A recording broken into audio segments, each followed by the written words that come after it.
नमस्कार दोस्तों हमने पिछली वीडियो में रस पढ़ा था। रस क्या होता है?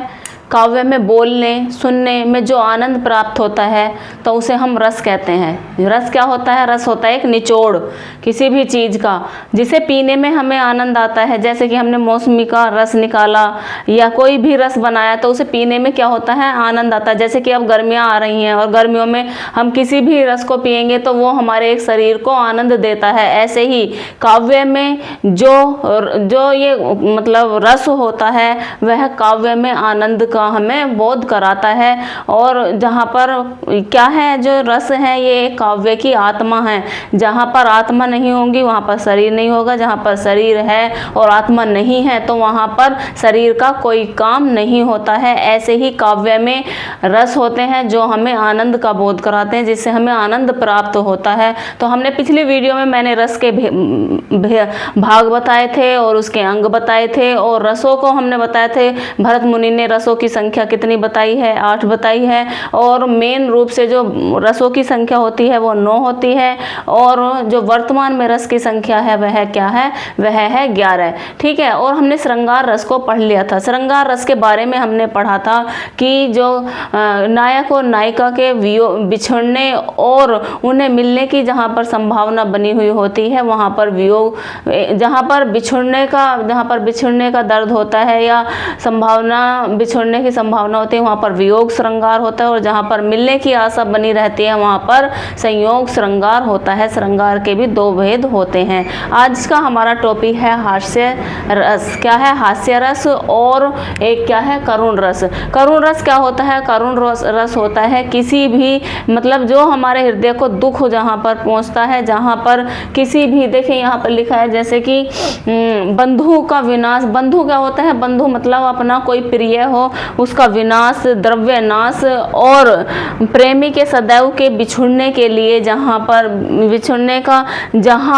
पर होता है वहाँ होता है करुण रस। ठीक है। यद्यपि दुख का अनुभव जो होता है वह हमें वियोग श्रृंगार में भी होता है, लेकिन वहाँ जो नायक होता है नायिका को नायिका के मिलने की संभावना बनी रहती है। लेकिन यहाँ पर क्या है? यहाँ पर मिलने की कोई संभावना करुण रस में नहीं होता है। और यहाँ इसलिए इसे करुण रस, करुण का स्थायी भाव जो होता है वह क्या होता है? वह होता है करुण का स्थायी भाव शोक है।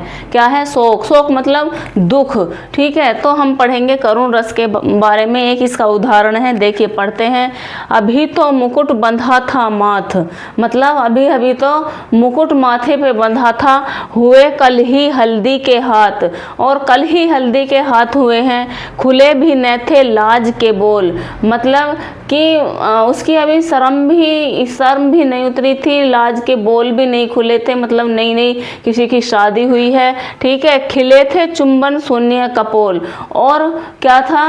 मतलब अभी उसका नई शादी हुई है। फिर हाय यहीं रुक गया संसार। हाय यहीं रुक गया मतलब जैसे कि उसका संसार बिल्कुल रुक गया है। बना सिंदूर अनल अंगार, जिसका सिंदूर है वह ही क्या बन गया है?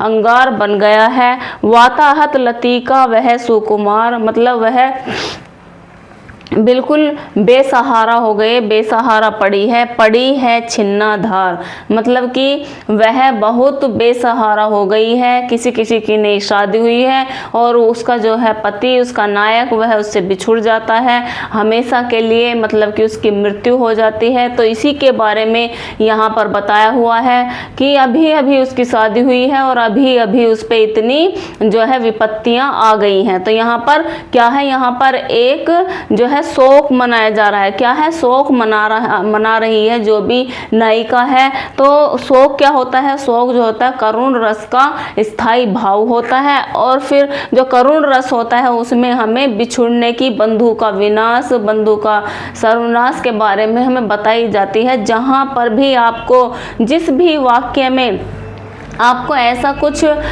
पढ़ने को मिले या ऐसा कुछ अनुभव हो कि जहाँ पर शोक की बात करिए। देखिए, एक होता है वियोग श्रृंगार, वो भी इससे मिलता जुलता रहता है, लेकिन वहाँ पर प्रेमिका या नायिका नायक का ऐसा नहीं होता, नायक नायिका के कभी मिलेंगे ही नहीं।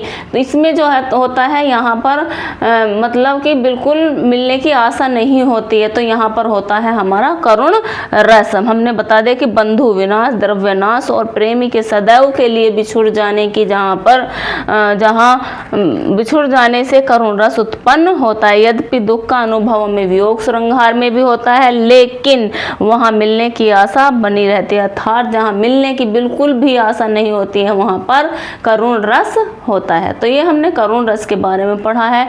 नेक्स्ट है हमारा हास्य रस। क्या है अब? हास्य रस। हास्य रस जो है, हास्य रस का स्थायी भाव होता है हास।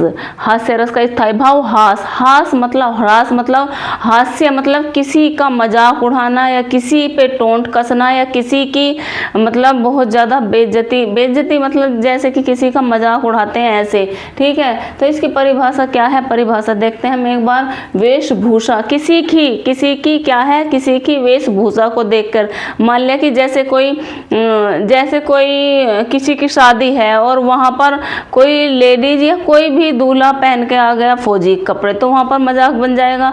ऐसे ही अगर हम किसी शोक सभा में जा रहे हैं तो वहाँ पर बहुत सज धज के हम चले जाएं तो वहाँ पर भी हमारा मजाक मतलब हास होता है हमारा, वहाँ पर भी क्या होता है? टोंट कसे जाते हैं। इसलिए वेशभूषा, वाणी, चेष्टा आदि की विकृति को देखकर हृदय में जो विनोद का भाव जागृत होता है, वहाँ पर हास्य रस होता है, ठीक है। कैसे? मतलब किसी की वेशभूषा, किसी की वाणी, वाणी मतलब आवाज़ से भी, और चेष्टा, उसकी हरकत मतलब चेष्टा को देखकर जहाँ पर मन में क्या होता है? विकृति को देखकर हृदय में जो विनोद का भाव जागृत होता है, वहाँ पर हास्य रस होता है। यही भाव जब विभाव, अनुभाव, संचारी भाव से पुष्ट होकर हास्य में परिणित हो जाता है। यही भाव क्या होता है? विभाव, अनुभाव और संचारी भाव में पुष्ट होकर क्या होता है? हास्य में परिणित हो जाता है, ठीक है। मतलब वो क्या है कि जब किसी की हम वेशभूषा देखते हैं, किसी की वाणी सुनते हैं या किसी की कुछ अलग से हम किसी की चेष्टा देखते हैं, मतलब किसी की जो काम करने के ढंग तरीके हैं, तो उसे हम देखकर अगर मतलब हमें हास्य रस का अनुभव होता है तो वहाँ पर क्या होता है? हास्य रस होता है। उदाहरण जैसे कि बुरे समय को देखकर गंजा तू क्यों रोए, किसी भी हालत में तेरा बाल न बांका होए। तो यहाँ पर क्या कहा गया है? जो कोई गंजा व्यक्ति होता है उसके बारे में यहाँ पर मजाक उड़ाया गया है कि तू क्यों रो रहा है, तेरा तो कुछ बाल बांका हो गई नहीं, क्यों गंजे तेरा बाल भी नहीं बांका हो सकता। उसके बाल है ही नहीं तो उसके बाल कहाँ से बांका होगा? तो इसलिए उसका हास मतलब मजाक बनाया जा रहा है, मजाक उड़ाया जा रहा है। तो आज हमने क्या करुण रस और हास्य रस के बारे में पढ़ा। करुण रस का स्थायी भाव होता है शोक और हास्य रस का स्थायी भाव होता है हास, ठीक है। आज हमने ये दो जो हैं रस पढ़े हैं और हम आगे पढ़ेंगे, कंटिन्यू रखेंगे। और आपको जो आपने पिछली वीडियो में मेरी में नहीं देखा, पिछली वीडियो में जा कर के देखिए, ओके। और वीडियो को ज़्यादा से ज़्यादा लाइक, शेयर और सब्सक्राइब कीजिए। Thank you.